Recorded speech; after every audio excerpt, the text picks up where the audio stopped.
Olá pessoal, sejam todos muito bem-vindos a mais uma aula nossa de sistemas operacionais, nosso curso de sistemas operacionais, né? Essa é a aula 3, onde a gente vai discutir, a gente vai conversar um pouquinho sobre o Linux, né? Uma introdução ao sistema operacional Linux. Nas duas aulas anteriores, a gente conversou sobre o que é um sistema operacional, quais são as responsabilidades do sistema operacional, e também fez uma introdução sobre o que tem dentro de um computador, né? Quais são os componentes de um computador.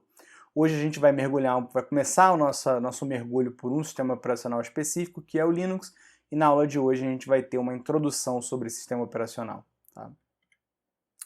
O que é o Linux? O Linux ele é um sistema operacional, obviamente, mas ele é composto por algumas partes principais. A primeira é o kernel, que é a parte do sistema operacional responsável por fazer as tarefas principais do sistema operacional, tá? Como gerenciamento de memória, gerenciamento de processos, etc. Então, é o núcleo do sistema operacional. É a parte que gerencia o hardware. Esse é o kernel. Tá?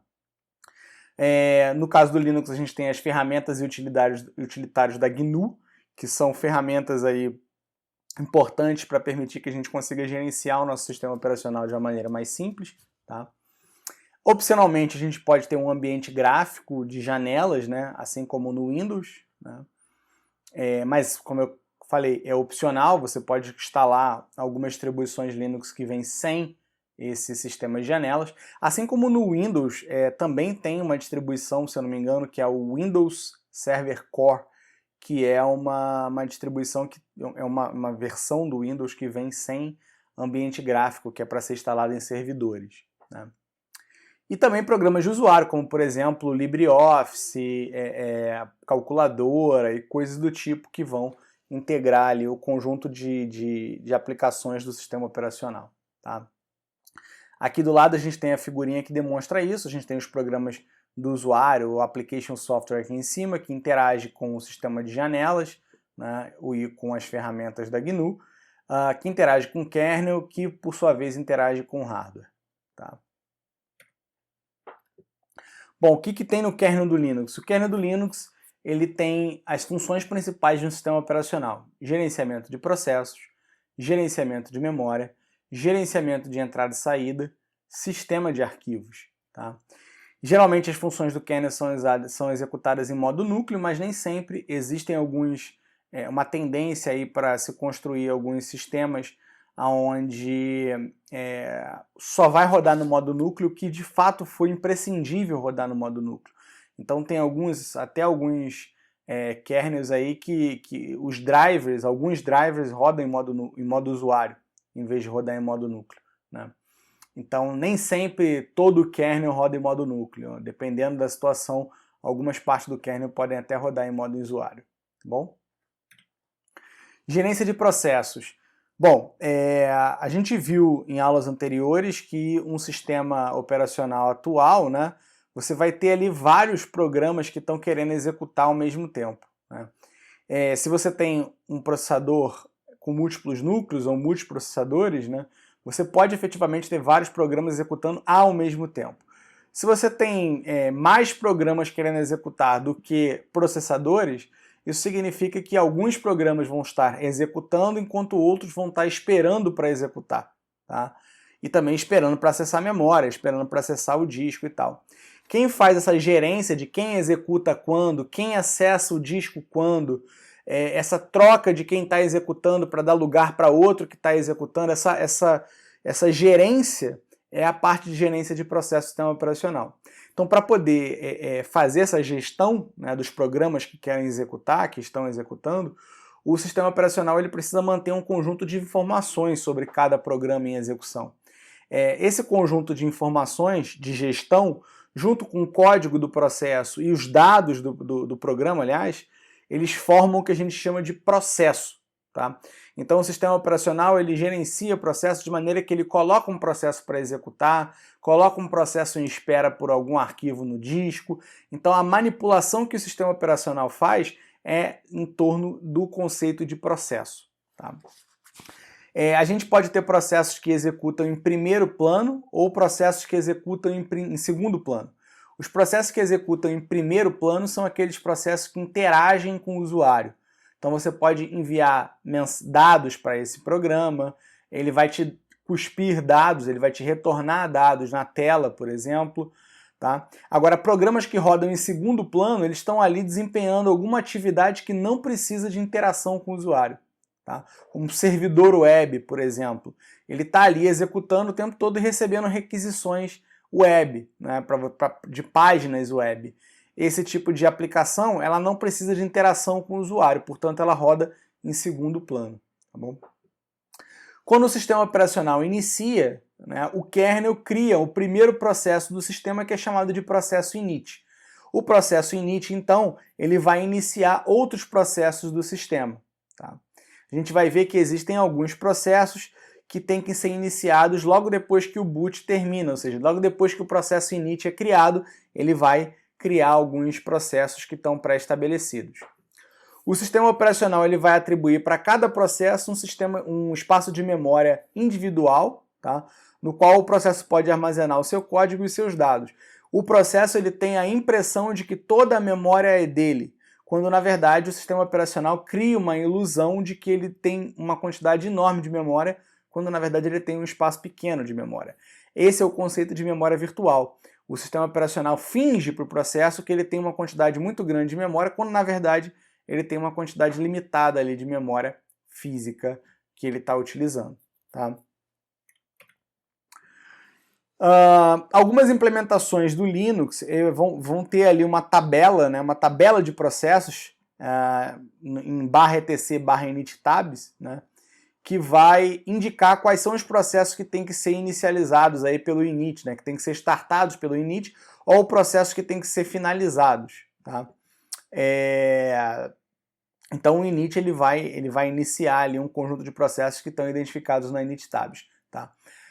Agora, outros sistemas operacionais, como por exemplo o Ubuntu, outras distribuições do Linux, né, como por exemplo o Ubuntu, ele vai utilizar um diretório que é o /etc/init.d, e esse diretório contém um conjunto de scripts que vão ser executados, e esses scripts eles servem para iniciar ou finalizar processos depois que o sistema termina de fazer o boot. Tá? Então, vou mostrar aqui para vocês. Eu tenho uma máquina aqui do Ubuntu,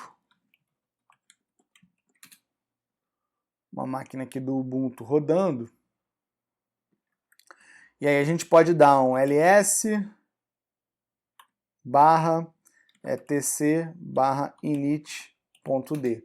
E aí você consegue ver aqui os scripts que vão ser executados quando o sistema iniciar. Tá? Nem todos esses scripts são executados em todas as situações. Tá? Existe uma coisa chamada de run level que a gente vai ver aqui agora. Tá? Então os scripts em /etc/init.d não são executados diretamente pelo processo init, mas sim através dos links simbólicos contidos nos diretórios /etc/ecx.d, onde x representa o run level. Tá? O que é o run level? O run level é um nível de execução daquele sistema operacional naquele momento. Então, por exemplo, quando você vai desligar o sistema operacional, ele entra no run level 0. E nesse run level, ele vai executar um conjunto de scripts que vão preparar o sistema operacional para poder desligar, para fazer o desligamento. Tá? O run level 1, por exemplo, seria o equivalente lá ao modo de segurança do Windows, mais ou menos. Né?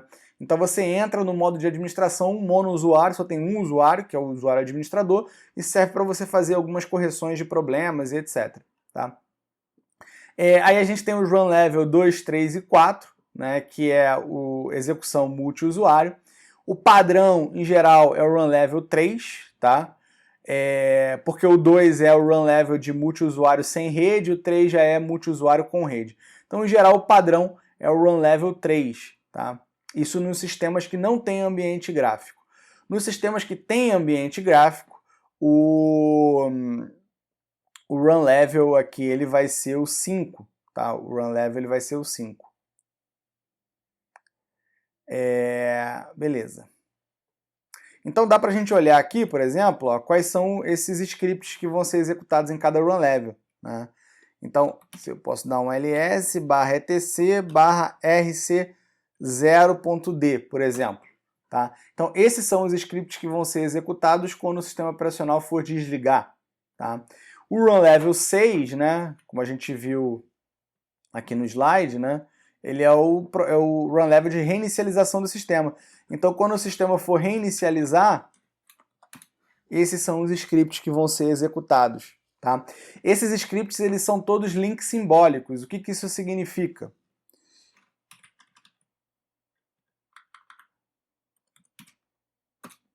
Se você olhar aqui, ó, eles não são os scripts efetivamente. Eles são arquivinhos que apontam para os scripts que vão ser executados lá dentro de init.d. Tá? Então esse cara aqui, ele na verdade é esse script aqui que está lá dentro de init.d. Tá bom? Então quando o init ele vai executar os scripts baseado no run level. Então se ele está no run level 5, por exemplo, que é o padrão, o run level padrão, tá? O init vai executar todos esses scripts que estão aqui dentro e esses scripts vão preparar o sistema para você poder trabalhar nele. Tá? Então, em suma, o processo init, que é o primeiro processo que é criado pelo kernel, ele vai executar os scripts que estão dentro daquele RC, dentro daquele run level. Então, se a gente estiver no run level padrão, run level 5, o init ele vai executar aqueles scripts que estão dentro de /etc/rc5.d. Tá? O Linux utiliza um processo de inicialização baseado no que chamamos de run levels, como eu falei. Cada run level inclui um conjunto de serviços inicializados a partir do processo init. Tá?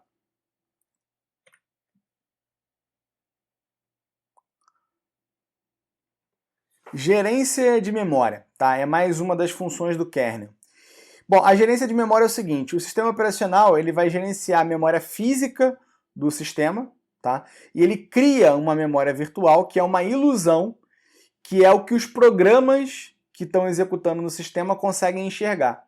Então os programas eles veem a memória virtual e não a memória física do computador. Então cada programa que a gente vai agora sabe que é chamado de processo pelo sistema operacional tem a impressão de que é o único no sistema, onde o seu espaço de memória é isolado dos espaços de memória dos demais processos. Para dar a impressão de que cada processo tem uma grande quantidade de memória disponível, o sistema operacional vai utilizar parte do disco como área de swap.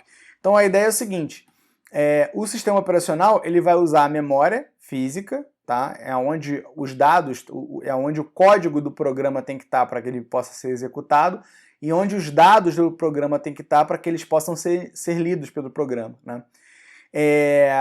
Mas o que acontece? Antigamente, o programa inteiro tinha que caber dentro da memória física do computador, o que era um problema. Tá? Depois que a memória virtual foi desenvolvida, a gente, na hora que vai executar um programa, a gente pode carregar na memória física do computador uma parte desse programa e deixar uma outra parte no disco. Tá? E aí a gente cria uma memória virtual que parece que ela é muito grande, porque ela vai ter ali o tamanho do disco. Tá? Então o que acontece? Quando um programa faz acesso a uma parte da memória, essa parte da memória é mapeada ou para a memória física ou para o disco rígido. Se o que o programa está tentando acessar está no disco rígido, então vai ter que acontecer um processo que a gente chama de swap, que é trazer o dado que está sendo acessado, né, que se quer acessar, do disco para a memória, que a gente chama de swap in, ou seja, eu estou trazendo o dado do disco para a memória. Agora, se a memória já estiver completamente cheia, a gente também vai ter que tirar alguma coisa que está na memória e jogar para o disco, um processo que a gente chama de swap out. Tá? Então existe uma parte do disco que é utilizada para fazer esse processo de swap, ou swap in e swap out. Tá? Então a memória virtual que os programas enxergam não representa, não são exatamente a mesma coisa que a memória física do computador. Para fazer essa memória virtual, cada programa ou cada processo, né, ele vai ser dividido ali em blocos, que a gente vai chamar de página. Tá? A memória do computador, a memória física, também é dividida em partes do mesmo tamanho das páginas, que a gente chama de frames. Tá? e ao ser executado, parte das páginas do processo é carregada na memória física, enquanto outras partes ficam no disco. Então, como eu falei, se uma página que está no disco é requisitada, ela precisa antes ser trazida para a memória física, num processo que a gente chama de swap-in. Se a memória física estiver cheia, a gente tem que trazer páginas que estão na memória física para o disco, um processo que a gente chama de swap-out. Pessoal, isso foi só um resumo, tá? Isso foi só um resumo, tá? A gente poderia ir muito mais a fundo para estudar o sistema de gerência de memória, mas como o nosso curso é um curso de nível técnico, a gente não vai entrar em muito detalhe, tá? Bom, essa figurinha aqui, ela tá errada, tá? Do slide anterior que eu esqueci de remover, mas agora a gente está falando de gerência de entrada e saída, tá? Então o sistema operacional ele vai precisar se comunicar com diversos tipos de dispositivos de entrada e saída, e para fazer isso ele utiliza os drivers, a gente já viu isso. Tá? Os drivers em geral executam em modo núcleo e precisam ser integrados ao kernel, tá? O que pode ser feito de duas maneiras no caso do Linux. Tá? A gente pode ter o driver compilado junto com o código do sistema operacional. Então na hora que qualquer programa que você possa imaginar, antes dele poder ser executado, você precisa compilar ele, o que significa que você vai transformar ele de uma linguagem que o humano entende para uma linguagem que o computador entende. Isso é o processo de compilação. Então, quando você vai compilar o código do sistema operacional, você já pode compilar ali junto o código do driver. Isso é uma possibilidade. Tá? A outra possibilidade é a gente adicionar os drivers através dos módulos de kernel. Tá? Isso é uma forma mais interessante da gente trabalhar. Tá? Então eu posso pegar um driver, compilar esse driver, que basicamente significa compilar um módulo de kernel e integrar esse módulo no próprio sistema operacional. No Linux praticamente tudo é representado por arquivos, inclusive os dispositivos de entrada e saída. Então os dispositivos de entrada e saída também são representados por arquivos no Linux. Então isso fica claro aqui, ó, a gente pode dar uma olhada aqui.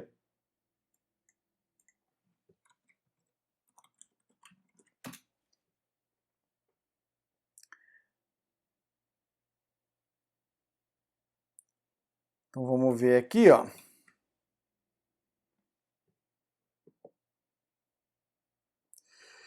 Se eu der um ls em /dev, eu consigo ver todos os dispositivos de entrada e saída que estão dentro da minha máquina, tá? Inclusive aqui, ó, o CD-ROM, tá? Enfim, tem interfaces de loopback aqui, interface de rede de loopback, tá? Tem esse NU aqui, que é um dispositivo especial, que eu vou falar mais sobre ele em aulas futuras, né? Enfim, tem diversos dispositivos aqui que são dispositivos de entrada e saída. Tá? Então esses dispositivos de entrada e saída são todos representados por arquivos no Linux. Os arquivos que representam dispositivos de entrada e saída podem ser encontrados em /dev, como eu acabei de mostrar para vocês, e podem ser de três tipos. Tá? Dispositivos orientados a caractere, são dispositivos que processam dados um caractere por vez, como por exemplo o modem e os terminais. Tá? Os terminais são esses TTY que estão aqui, tá? TTY1, TTY2 e assim sucessivamente. Tá? Orientado a bloco, que são dispositivos que processam dados em blocos, como por exemplo o disco rígido. Né?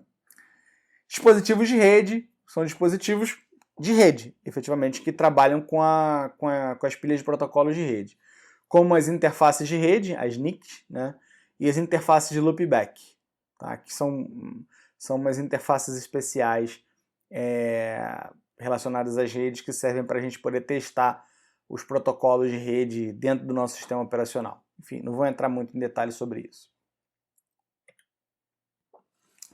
Bom, sistemas de arquivos. Tá? O Linux pode ser utilizado com diferentes tipos de sistema de arquivos, como Hash4, NFS, NTFS, etc. Tá? O disco deve ser formatado seguindo um dos sistemas de arquivos suportados. Então, quando você vai instalar o sistema operacional, você já tem que formatar aquele disco ou aquela partição do disco, né, com o sistema de arquivos que você está querendo utilizar. O Linux interage com o sistema de arquivos em uso através do que a gente chama de Virtual File System. Tá? Então, como a gente pode utilizar vários tipos de sistemas de arquivos diferentes, o Linux tem um sistema de arquivos virtual, que é esse Virtual File System, que permite ele interagir com qualquer tipo de sistema de arquivos. Então ele vai fornecer uma interface comum, padronizada, para que o kernel possa interagir de maneira semelhante com diversos modelos de sistema de arquivos que existem por aí. Bom, as ferramentas GNU. Tá? O Linux ele foi um sistema operacional desenvolvido por um estudante na época, né, finlandês, chamado Linus Torvalds. Tá? Na época, o Linus queria fazer, enfim, uma versão mais simplificada do Unix, né? E ele começou a desenvolver, um conjunto de ferramentas e acabou desenvolvendo um sistema operacional completo, que foi o kernel do Linux. Tá? Mas na época que o Linus terminou o desenvolvimento do kernel do Linux, ele ainda precisava de um conjunto de ferramentas utilitárias que permitissem que esse sistema operacional fosse administrado, tá? Permitisse que o usuário interagisse com o kernel. Mais ou menos ao mesmo tempo, na mesma época, né, existia um projeto chamado Projeto GNU, né, que desenvolveu um conjunto de ferramentas baseadas no sistema Unix, baseadas nas ferramentas que eram utilizadas no sistema Unix, mas o objetivo do projeto GNU era desenvolver um sistema operacional completamente aberto, livre, de graça, né? Só que eles ainda não tinham um kernel. E aí o Linus ele resolveu abrir o kernel do Linux, né, deixar ele livre, e aí basicamente eles conseguiram interagir, eles conseguiram integrar o kernel do Linux e o conjunto de ferramentas GNU. Tá? Por isso que se você for em comunidades de software livre, em geral, não é muito interessante você se referir ao Linux somente como Linux. Tá? O mais correto é a gente se referir ao Linux como GNU Linux. Porque quando a gente instala o Linux na nossa máquina, a gente está, na verdade, instalando um conjunto de sistemas ali, né? O próprio kernel do Linux e o conjunto de ferramentas da GNU. Então é interessante a gente falar GNU Linux para dar o crédito para o projeto GNU, que ele também merece. Tá? Então, quando a gente vai para a comunidade de software livre, é interessante a gente se referir ao Linux como GNU Linux, não simplesmente como Linux. Tá? E software livre é um termo que a gente usa para um software que ele não é proprietário de uma determinada empresa. Em geral, o código-fonte dele é aberto, qualquer pessoa pode baixar o código do programa, né, do sistema operacional, por exemplo, ler o código, alterar o código, né, customizar esse código para suas necessidades e utilizar ele de graça, sem ter que pagar nada, como você teria que pagar, por exemplo, para usar o Windows lá da Microsoft. Tá? Bom, o principal conjunto de ferramentas aí do GNU, né, tá dentro do pacote que a gente chama de CoreUtils, né, e contém 3 partes principais aí: ferramentas para manipulação de arquivos, né, como tudo dentro do Linux é arquivo, ou quase tudo dentro do Linux é arquivo, essa manipulação de arquivos é bastante importante. Tá? Ferramentas para manipulação de texto, ferramentas para manipulação de processos. Tá? A gente vai estudar todas essas ferramentas aí contidas no CoreUtils, tá bom? Bom, mais um componente importante é o Shell, tá? O que é o Shell? O Shell é a ferramenta que vai permitir que os usuários interajam com o sistema operacional, executando programas, gerenciando arquivos, gerenciando processos, etc. Tá? Então o Shell é o software que vai interpretar, ele vai permitir que você consiga inserir comandos e ele interpreta os comandos e executa o que você está pedindo. Tá? Então, o núcleo do Shell é o prompt de comando. Tá? É o prompt de comando. O que é o prompt de comando? É a parte interativa, é a parte que interage com o usuário e que permite que o usuário insira os comandos. Tá?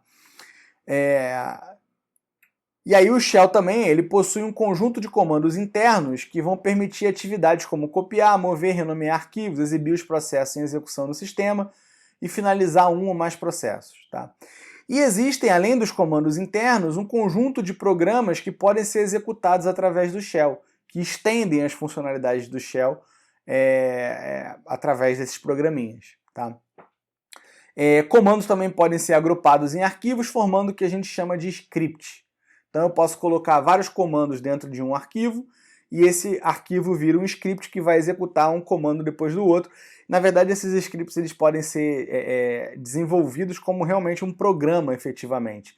A gente vai ver um pouquinho de programação de scripts mais para frente no curso. Tá? Bom, existem diversos shells disponíveis para utilizar no Linux, cada um tem as suas próprias características, né? Em geral, a gente pode listar os shells disponíveis através do comando cat/etc/shells. Tá? Então, vamos olhar aqui no nosso sistema de novo, no nosso Ubuntu.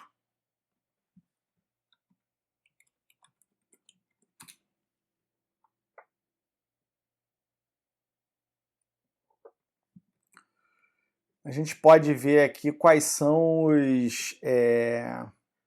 os shells disponíveis, né? cat/etc/shells. Escrevi errado aqui. Então aqui eu tenho vários shells aqui no meu sistema operacional, né? O SH, o bash, a gente tem o rbash, o dash, o zsh, né? Então, deixa eu explicar um pouquinho melhor o que é o shell. Tá? A gente aqui está olhando para a parte interativa do shell, que é o prompt de comando. Então esse quadradinho branco aqui piscando significa que eu estou no prompt de comando. Ou seja, o sistema, o shell, está esperando que eu insira um comando para ele. Tá? Então eu posso inserir o comando ls. Quando eu dou enter, eu estou pegando esse comando ls e passando ele para o shell. O shell vai executar esse comando ls e vai me retornar o resultado desse processamento, que é exibir os arquivos que estão no meu diretório atual. Tá? Então, o prompt de comando é a parte interativa com o usuário do shell, tá? Mas o shell também tem um interpretador de comandos ali dentro que vai interpretar o comando, executar aquele comando e te devolver o resultado. Tá? Existem vários tipos de shells, como a gente já viu aqui no cat/etc/shells. Tá? No Ubuntu, o shell padrão, né? O shell padrão é o dash. Tá? Então a gente pode ver qual é o shell padrão com esse comando aqui, ó, echo, se eu não me engano é current,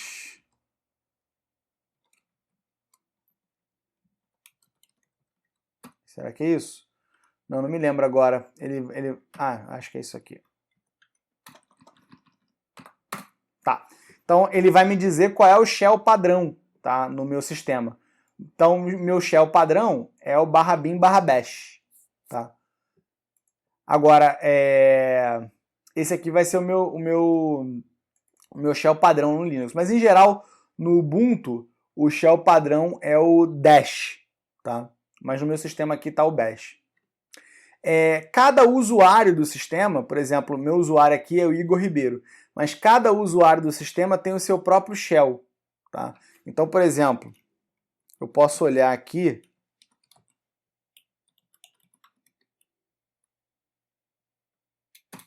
Esse comando aqui vai me dar todos os usuários do meu sistema. Tá? Entre esses usuários, eu tenho essa linha aqui, que é o meu usuário. Tá? E a última partezinha aqui, ó, /bin/bash, é o shell que é utilizado quando esse usuário faz login. Então, quando esse usuário faz login, o shell que vai ser utilizado é o que está sendo especificado aqui, bash. Tá?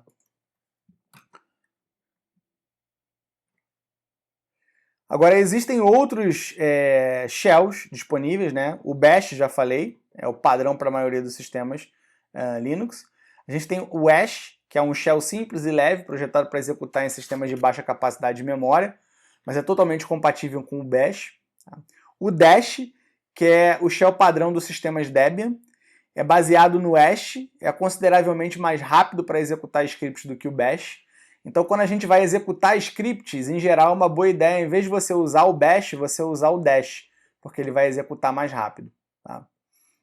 Depois, quando a gente for aprender a trabalhar com scripts em shell, a gente vai ver como é que a gente faz para escolher qual é o shell que a gente vai usar para executar um determinado script. Tá? O Korn, que é um shell compatível com o SH, que é o shell original, que foi desenvolvido para o Unix, mas que também suporta algumas funcionalidades avançadas de programação.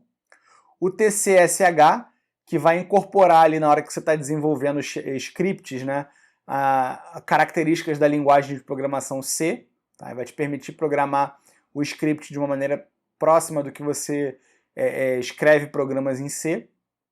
E o ZSH, que é um shell avançado que vai incorporar a funcionalidade do Bash, do TCSH e do Korn. Tá? E aí você tem que olhar e entender para ver qual é o Bash mais indicado para o serviço que você está querendo fazer. O Bash não, desculpa, o shell mais indicado para a atividade que você está querendo exercer naquele momento. Tá? Bom, ambiente gráfico. Então, no início da década de 90, o Linux tinha até só uma interface simples textual com o sistema operacional, que era uma coisa desse tipo aqui, né? Só que não tinha esse ambiente gráfico aqui. Na verdade, a gente pode ir para um ambiente parecido com o que era o Linux na época, fazendo isso aqui. Então aqui, ó, eu posso digitar comandos, nome de usuário, minha senha, e eu estou aqui trabalhando da maneira como o Linux era nessa década de 90. Tá?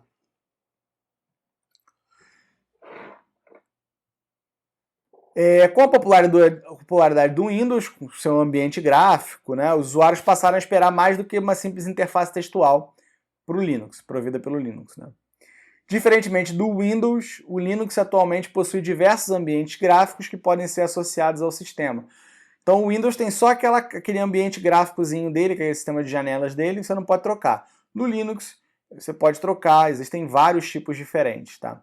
Então a gente pode verificar qual é o ambiente gráfico que está sendo utilizado naquele momento, dando esse comando aí, echo xdg current desktop. Então vamos ver aqui, ó. Echo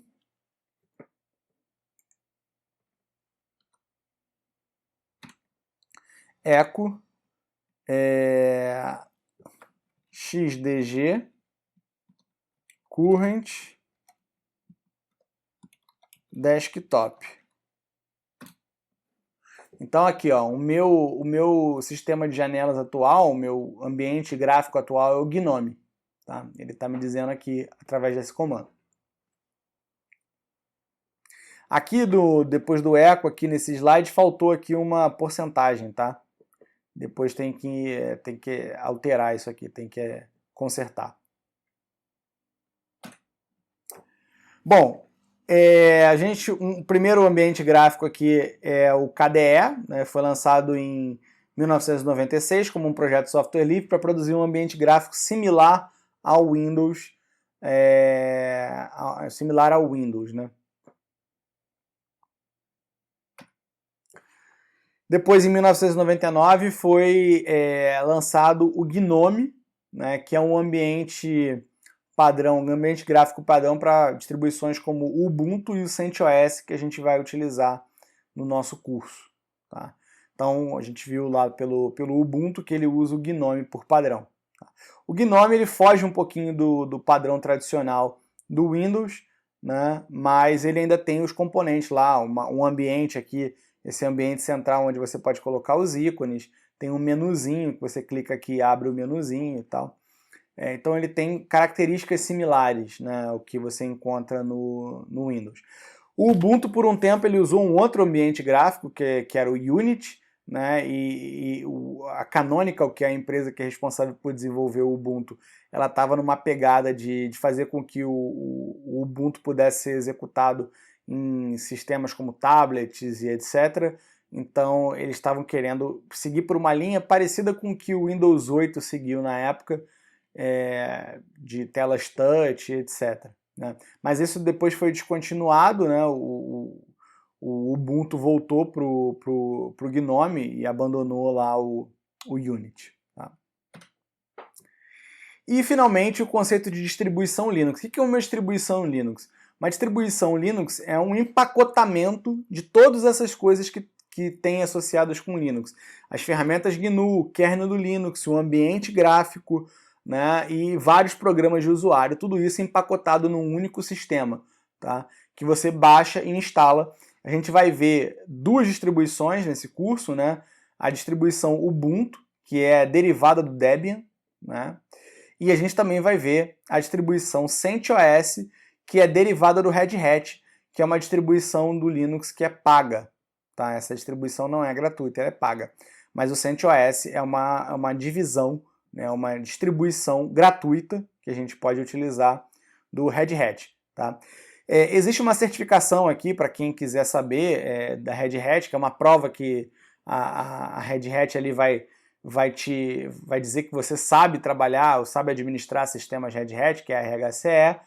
Essa prova ela vai testar os seus conhecimentos na distribuição Red Hat, então é interessante, se você for estudar para ela em algum momento, você utilizar essa distribuição CentOS. Tá?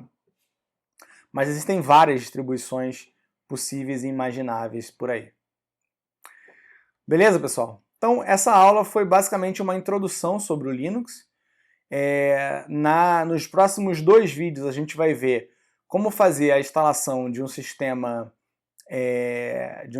Ubuntu, né, de uma imagem do Ubuntu e também de uma imagem do CentOS. Tranquilo? Então a gente se vê na próxima aula. Um abraço e até lá.